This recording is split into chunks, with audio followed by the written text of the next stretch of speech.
김현정의 외신 브리핑.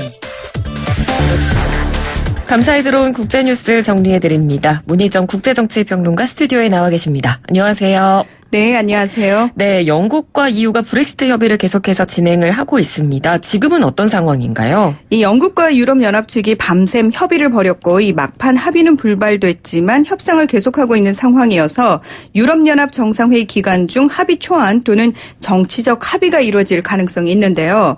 이 그동안 양측 간의 핵심 쟁점으로 불거진 영국령 북아일랜드를 EU 관세 동맹 안에 남겨둘 것인가의 문제와 관련해서 북아일랜드는 법적으로 영국 관세 체계를 적용하되 실질적으로는 EU 관세 동맹 안에 남기는 것을 골자로 한 합의에 도달한 것으로 보이고 이 브렉시트 합의 초안은 이를 바탕으로 만들어질 것이라는 얘기가 나오고 있습니다. 네. 그러니까 쉽게 설명하면 보리스 존슨 영국 총리는 일단은 북아일랜드도 관세 동맹을 무조건 탈퇴한 상태에서 단지 농산물과 상품만 단일 시장 안에 남겨두겠다고 제시를 했고 네. EU 측은 그건 불가능하다고 맞서던 상황에서 영국이 한발 양보를 해서 두 개의 국경 대신 두 개의 관세 체계라는 새로운 수정안을 만든 겁니다. 네. 이 합의안 초안이 완성이 되면 17일과 18일 벨기에 브뤼셀에서 열리는 EU 정상회의에서 영국을 제외한 27개 회원국들이 함께 추인할 예정이고요. 자, 이 추인을 받은 다음에 영국 의회가 19일에 특별회의를 열어서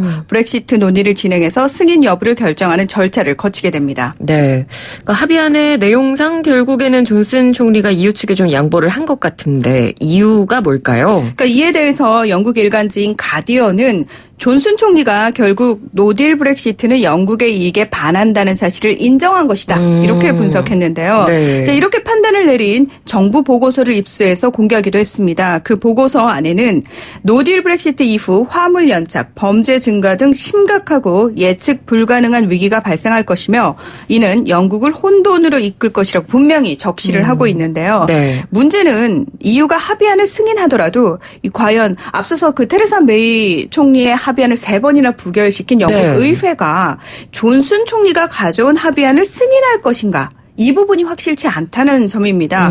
양측이 EU 정상회의까지 합의에 이르지 못하면 영국 의회를 통과한 유럽연합법, 이른바 노딜 방지법에 따라서 브렉시트를 3개월 추가 연기하는 방안이 유력한 상황입니다. 아무래도 네. 의회 입장에서는 이렇게 그 합의안이 부결되게 되면은 존슨 총리로 하여금 다시 내년 1월 31일까지 좀 브렉시트 합의를 협상을 연장해달라라는 얘기를 하게끔 방지 법안을 만들어 놨기 때문에 네. 의회는 급할 것이 없다. 이렇게 보여지죠.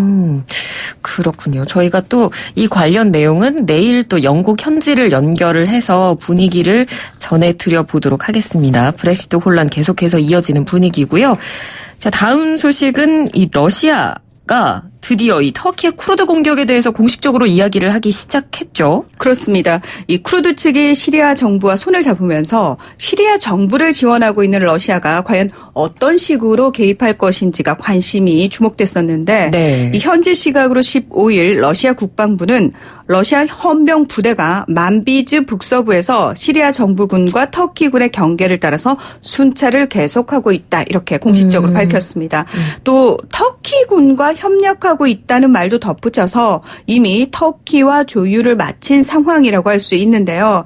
그러니까 겉으로 보면은 러시아가 중재자로 나선 것처럼 보이지만 네. 사실 러시아의 직접적인 개입은 쿠르드 민병대를 돕기 위해서라기보다는 터키군과 시리아 정부군 간의 충돌을 막기 위함이기도 하고요. 더불어서 이 지역에 대한 러시아의 영향력 확장을 목표로 하고 있다. 이렇게 보는 것이 더 정확할 것 같습니다. 러시아 전략문제연구소의 중동 전문가인 엘레나 스포니나는 미국 블룸버그 통신과의 인터뷰에서 이 터키의 공격과 미군의 철수는 석유가 풍부한 시리아 북동부 지역의 주요 통제권을 러시아가 차지할 완벽한 기회라면서 러시아는 항상 가능한 많은 영토에 대한 통제권을 회복하기를 원했다고 말했는데요. 네. 블라디미르 푸틴 러시아 대통령이 지난 14일 대표적 친미 국가인 사우디아라비아를 방문한 데 이어서 15일에는 2007년 이후 처음으로 아랍에미리트를 방문하는 등 이 러시아가 이란, 이집트와의 친밀한 관계 구축에 이어서 본격적인 친중동 확장 정책을 펼치고 있음을 확인할 수 있습니다. 그러니까 미국이 경제 제재 이야기를 했을 때 사실 터키는 그닥 뭐 이렇게 아랑곳하지 않는 그런 분위기였는데요. 그렇죠. 이번에는 러시아가 이렇게 나온 데 대해서 어떤 반응이 나온 게 있나요?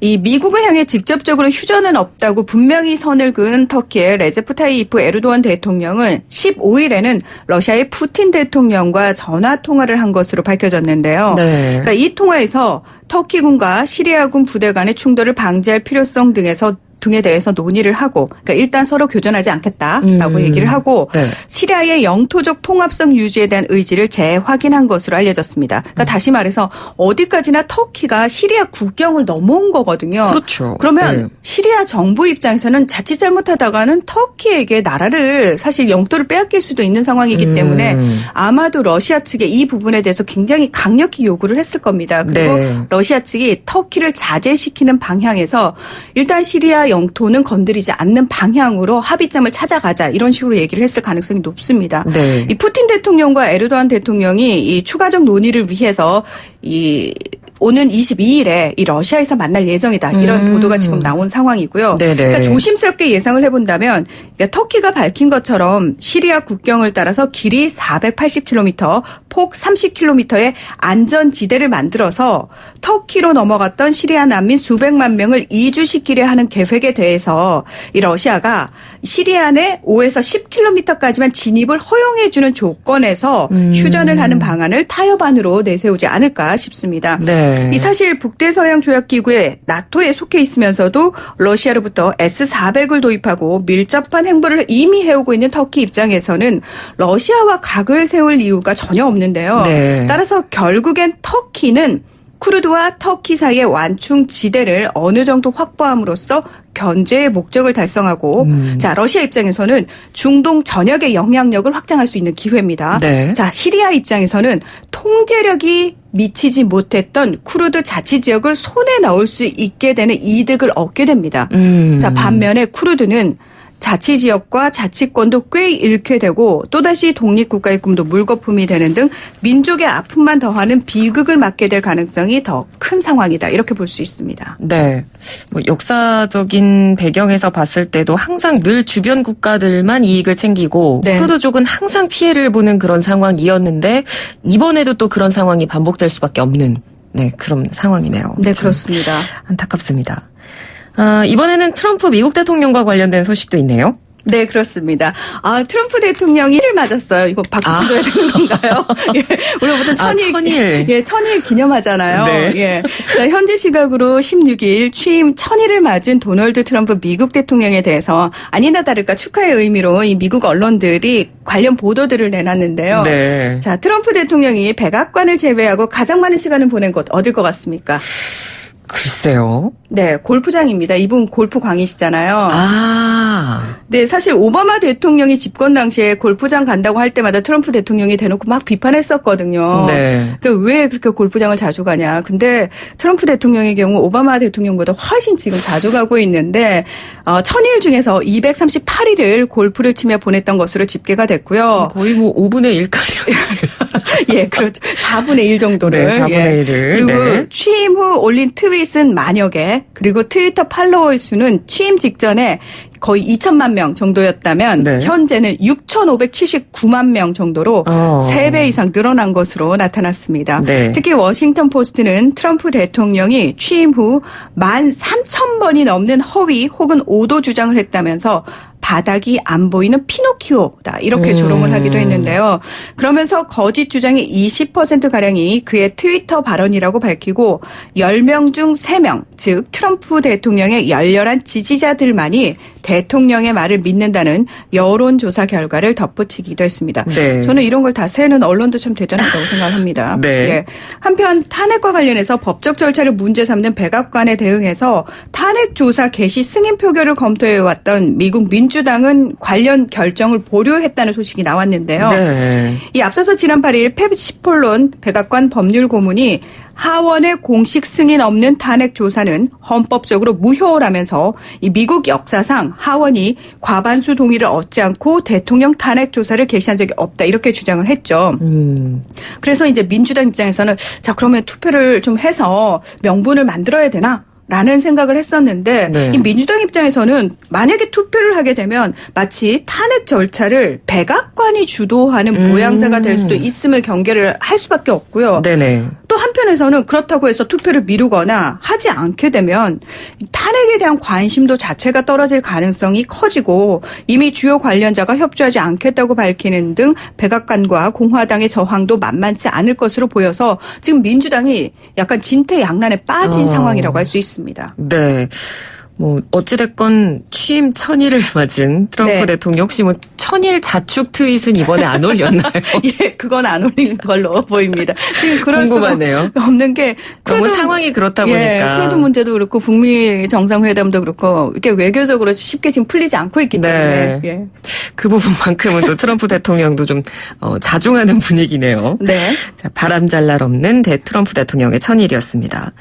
트럼프 대통령의 이 탄핵 조사 때문에 지금 미국 하원이 굉장히 분주한데 이번에 또 홍콩 인권법을 통과시켜서 또 논란이 되고 있고요. 이에 대해서 중국이 또 굉장히 강하게 반발을 했죠. 네, 뭐 이미 예정된 수순이었는데요. 네. 현지 시각으로 15일 미국 하원은 홍콩과 관련해서 총 3개의 법안을 만장일치로 통과시켰습니다. 좀 구체적으로 살펴보면 일단 미국 국무부가 매년 홍콩에 대한 중국의 영향력을 평가해서 홍콩의 특별 지위를 재검토하도록 하는 법안 하나가 있고요. 또 하나가 홍콩 사태에 대한 중국의 개입을 비판하고 시위를 통한 시민들의 저항권을 지지하는 내용의 결의안이 있습니다. 네. 그리고 홍콩 인권 문제에 대한 독립적인 조사가 완료될 때까지 체류탄 등 시위 진압 장비의 홍콩 수출을 중단하는 내용이 담긴 법안 등입니다. 이에 대해서 중국의 경상 외교부 대변인은 강렬히 붕괴하며 결연히 반대한다. 우리는 미국이 정세를 분명히 보고 낭떠러지에 이르러 말고삐를 잡아채기를 바란다고 강하게 비판했는데요. 그러면서 홍콩 관련 법안 심의를 당장 중단하고 홍콩 사무와 중국 내정 간섭에서 당장 손을 떼기를 바란다. 이렇게 얘기를 하면서 이 인권 법안이 미 상원을 거쳐 최종적으로 통과된다며 단호하게 반격에 나설 것이라고 경고를 했습니다. 네. 자, 참고로 일반적으로 외교적 상황에서요. 붕괴라는 표현은 잘 사용하지 않는 표현이고요. 아. 네. 그래서 상당히 지금 굉장히 격앙되게 감정적으로 직설적으로 표현을 했다 이렇게 볼 수가 있고 네. 또 왜 아까 낭떠러지에 이르러 말고삐를 잡아채라 라는 표현이 나왔잖아요. 이게 네네. 이제 중국어로 하면 현의 능마? 라고 한대요. 그러니까 이게 그 예전에 아베 총리의 야스쿠니 신사 참배를 비판할 때도 이런 표현을 썼고, 그러니까 북한이 막 나갈 때도 중국이 사실 이런 표현 한번 쓴 적이 있거든요. 네. 이게 이제 상대에게 굉장히 강한 내가 니들 가만히 두지 않겠다. 보복을 각오해라. 라고 얘기를 할 때, 경고를 할 때 사용하는 표현이라고 합니다. 아, 그러니까 굉장히 강력하게 표현을 한 거라고 볼 수 있겠네요. 그렇습니다. 네. 뭐 한편 그리고 홍콩 이야기까지 저희가 마지막으로 해볼 텐데 캐리람 행정장관의 시정연설이 야당 의원들에 의해서 또 중단되는 사태가 또 있었네요. 네, 홍콩 현지 언론 매체에 따르면은 캐리람 행정장관이 어제 오전 11시 홍콩 의회인 입법회에서 지난 2017년 3월 취임 후 세 번째 시정연설에 나섰는데요. 하지만 야당 의원들이 5대 요구 하나도 빼놓을 수 없다. 캐리람은 즉각 사퇴하라. 이런 구호를 외치면서 고성을 멈추지 않았고 단상을 향해 빔 프로젝트를 쏘기도 했습니다. 네. 일부 의원들은 홍콩 정부가 지난 5일부터 시행한 복면 금지법을 조롱하듯 시진핑 중국 국가주석의 가면을 쓰기도 했는데요. 아마 그 사진 보신 분들 많으실 겁니다. 네. 이 람 장관은 결국 연설을 제대로 하지 못한 채 입법회를 떠났고 미리 녹화해둔 시정연설을 어제 오후 TV를 통해 내보냈습니다. 이 연설에서 람 장관은 주로 주택난 해결을 위한 주택 공급 정책과 부동산 안정화 관련 얘기들을 주로 했는데요. 네. 이 정작 지금 가장 심각하게 문제가 되고 있는 시위 해결 대책이라든지 또는 시위대가 요구한 5대 사항들 있잖아요. 네네. 그 부분과 관련해서는 어떠한 언급도 하지 않아서 이 야당과 시민들의 비판이 거세게 일고 있습니다. 네, 알겠습니다. 오늘 말씀 잘 들었습니다. 고맙습니다. 네, 고맙습니다. 네, 지금까지 문희정 국제정치평론가였습니다.